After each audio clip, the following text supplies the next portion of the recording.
King's College, Cambridge. From 1897 to 1901, Forster immerses himself in a number of things that becomes crucial to his first works.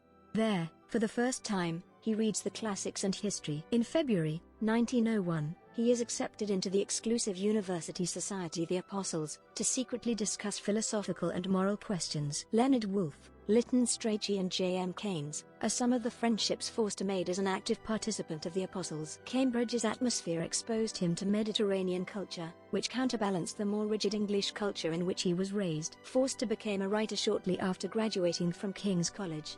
His first novels were products of that particular time. Stories about the changing social conditions during the decline of Victorianism. In October, he embarks on a year-long tour of Italy with his mother.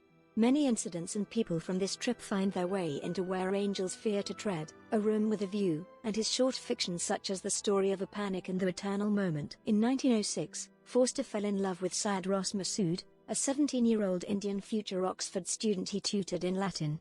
Forster had twice declared his feelings, but Massoud was straight and couldn't reciprocate. Nevertheless, the two men were close, and when Massoud completed his legal studies and returned to India, Forster followed a few months later. I might never have gone to his country, or written about it. I didn't go there to govern it or to make money or to improve people. I went there to see a friend. In September 1913, he meets the openly homosexual and intensely progressive Edward Carpenter, which inspires him to begin work on Morris. By the end of the year, a passage to India has been set aside. By July 1914, Forster finishes Morris.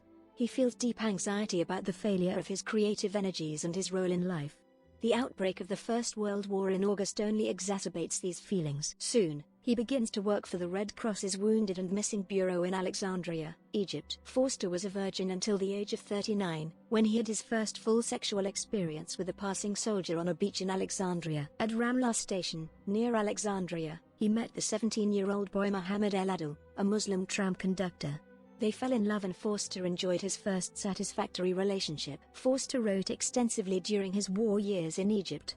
His letters, journals, and notebooks register ideas and feelings that could not be published, both because they concern his homosexuality, most especially his intimacy with El Adil, and because they are critical of British rule in Egypt and its justification for the war. His relationship with Forster, as friend, lover, and patron, was a direct result of the war.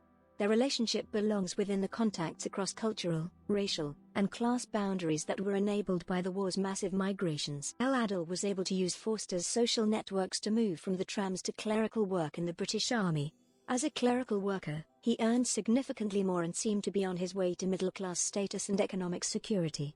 He inherited his father's house, married, and set up as a middleman in commodity business, first as a cotton broker and then buying and selling beans. In August or September of 1918, El Adil was diagnosed with tuberculosis, which over the next few years made him increasingly financially dependent on Forster as his health declined. In 1919, he was imprisoned for 5 months on a false charge of selling firearms.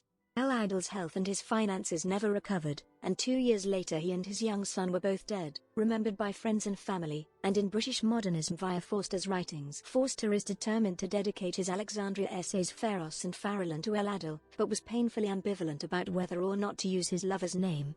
All his life, wrote Forster to Florence Barger, I hushed him up and I feel I ought to put his name in full.